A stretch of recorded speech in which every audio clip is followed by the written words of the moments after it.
आज पाकिस्तान की हालत इतनी खराब हो गई है कि ऐसा लग रहा है कि पाकिस्तान खत्म हो जाएगा। जिस देश में लोग गेहूं और खाने की चीजें के लिए लड़ाई कर रहे हो, वो देश इतना कर्जा कैसे पूरा करे कि अगर पाकिस्तान खत्म हो जाए तो इंडिया के लिए अच्छा होगा या बुरा। इंडिया के प्राइम मिनिस्टर नरेंद्र मोदी ने तो ये तक कह दिया था कि मैंने पाकिस्तान को दुनिया भर में कटोरा लेके घूमने के लिए मजबूर कर दिया है। पाकिस्तान के योजना और विकास मंत्री एहसान इकबाल ने पाकिस्तान के लोगों को रिक्वेस्ट की थी कि हमें चाय पीना कम कर देना चाहिए, क्योंकि हम चाय इंपोर्ट करते हैं, वो भी पैसे उधार लेके करते हैं।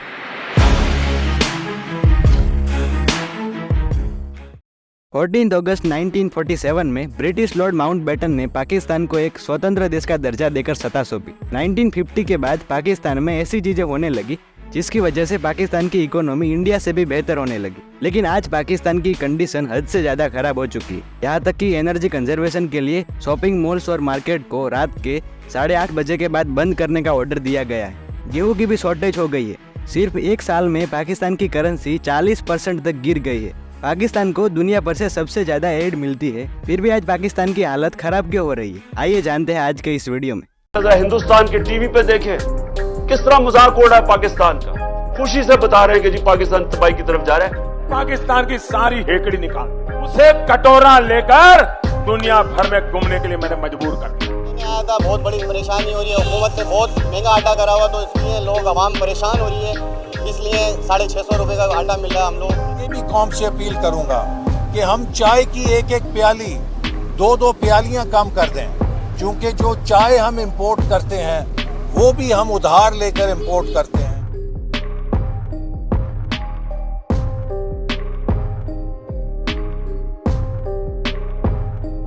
हमारे अखबार वाले भी लिखते थे पाकिस्तान के पास भी न्यूक्लियर है, तो हमारे पास क्या है भाई? ये दिवाली के लिए रखा है क्या?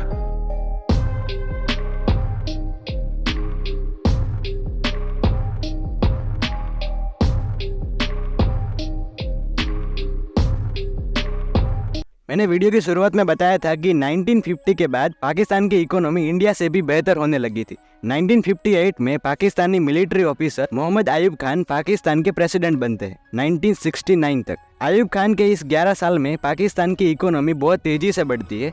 इसलिए इस 11 साल को पाकिस्तानी इकोनॉमी के लिए गोल्डन पीरियड माना जाता है।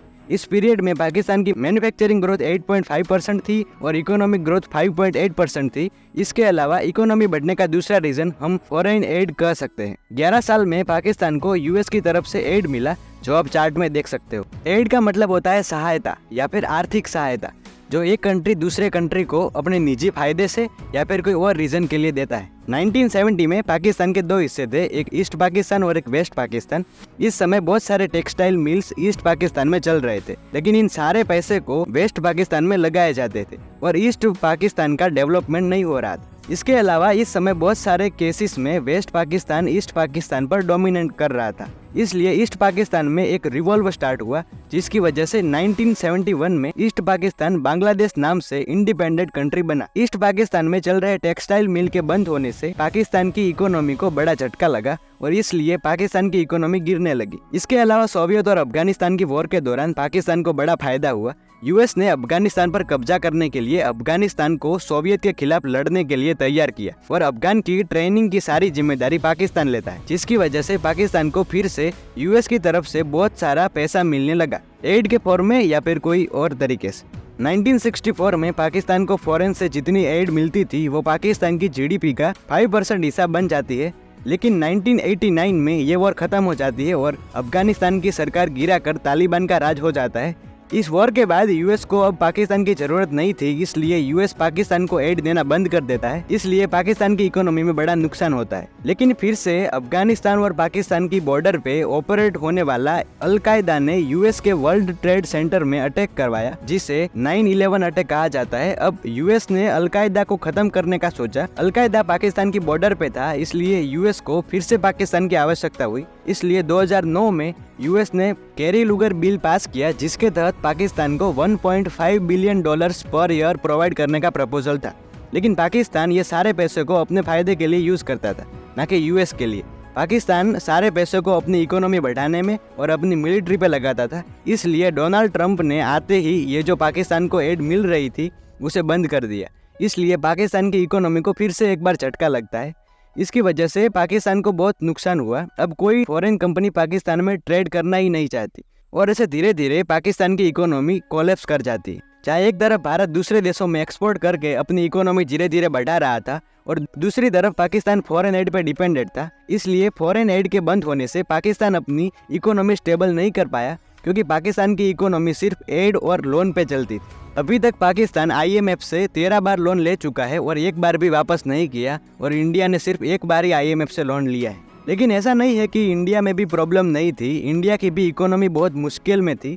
1980 के वक्त में इंडिया में आपको कोई छोटा सा काम करने के लिए भी आपको बहुत सारे सरकारी कर्मचारी से मिलना पड़ता था, इसलिए कई कंपनियां बंद हो गई। जैसे कि 1977 में कोका कोला कंपनी इंडिया छोड़ के चली गई थी, ऐसे ही कई कंपनियां बंद हो गई थी। इसलिए कुछ ही कंपनियां थी जो इंडिया की इकोनॉमी को डोमिनेट करती थी। लेकिन 1991 में फाइनेंस मिनिस्टर मनमोहन सिंह ने एक बजट प्रेजेंट किया जिसने इंडियन इकोनॉमी का पूरा रूप बदल दिया। We have to accept the need for restructuring and reform if we are to avoid an increasing marginalization of India in the evolving world economy. Indian economy को खोल दी गई, जिसकी वजह से एक कंपनी खोलना आसान हो गया और चीजें सस्ती होने लगी।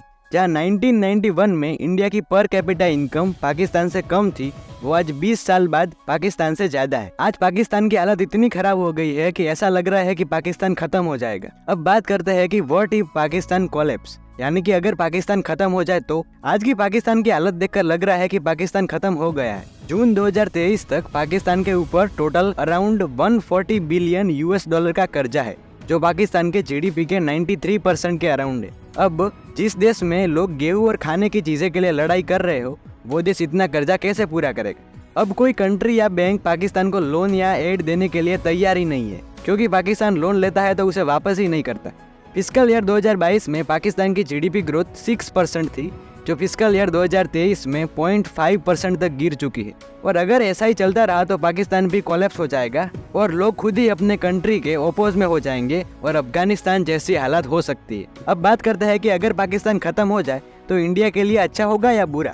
आज भी पाकिस्तान आतंकवाद को प्रमोट करता है, और अगर पाकिस्तान पॉलिटिकली ब्रेक हो जाए तो पाकिस्तान का कंट्रोल टेररिस्ट के हाथ में आ सकता है, जो भारत और कई देशों के लिए खतरा भी हो सकता है, जैसे कि अफगानिस्तान में पिछले साल ही हुआ था। और पाकिस्तान भारत में कई जगह पे अटैक करवा सकता है, जैसा पहले कई बार हो चुका है। इंडिया के प्राइम मिनिस्टर नरेंद्र मोदी ने तो ये तक कह दिया था कि उसे कटोरा लेकर दुनिया भर में घूमने के लिए मैंने मजबूर कर दिया है। पाकिस्तान की हालत इतनी बिगड़ गई है कि पाकिस्तान के योजना और विकास मंत्री एहसान इकबाल ने पाकिस्तान के लोगों को रिक्वेस्ट की थी कि हम चाय की एक एक प्याली 2-2 प्यालियां कम कर दें, क्योंकि जो चाय हम इंपोर्ट करते हैं वो भी हम उधार लेकर इंपोर्ट करते हैं। अभी पिछले साल ही पाकिस्तान में कई पॉलिटिकल प्रॉब्लम की वजह से पॉलिटिकल अनस्टेबिलिटी आ गई है। 2022 में फ्लूड आने से 1/3 पाकिस्तान डूब गया था, करीब $30 बिलियन का नुकसान हुआ था। डे बाय डे पाकिस्तान की कंडीशन खराब हो रही है, लोग गेहूं के लिए अफरा तफरी मचा रहे हैं और लंबी लाइन में खड़े हैं। रशिया कई देशों में 30% गेहूं एक्सपोर्ट करता है। अभी रशिया और यूक्रेन वॉर की वजह से ये गेहूं का इंपोर्ट ना होने से पाकिस्तान में गेहूं की कमी हो रही है। रशिया और यूक्रेन के वॉर की वजह से ऑयल और गैस के प्राइस बहुत बढ़ गए हैं, इसलिए पाकिस्तान को गल्फ कंट्री से महंगा ऑयल खरीदना पड़ा। लेकिन इंडिया इससे बच गया, क्योंकि रशिया इंडिया को डिस्काउंटेड रेट पे ऑयल दे रहा है। ये सारे रीजन के वजह से आज पाकिस्तान में सभी चीज़ों की प्राइस बढ़ रही है और लोग लाइन में लग रहे हैं फूड के लिए, और धीरे धीरे इकोनॉमिक क्राइसिस बढ़ रहे हैं। वीडियो यहाँ तक देखने के लिए धन्यवाद। यहाँ क्लिक करके मेरा UCC वाला वीडियो देख सकते हो। Thank you.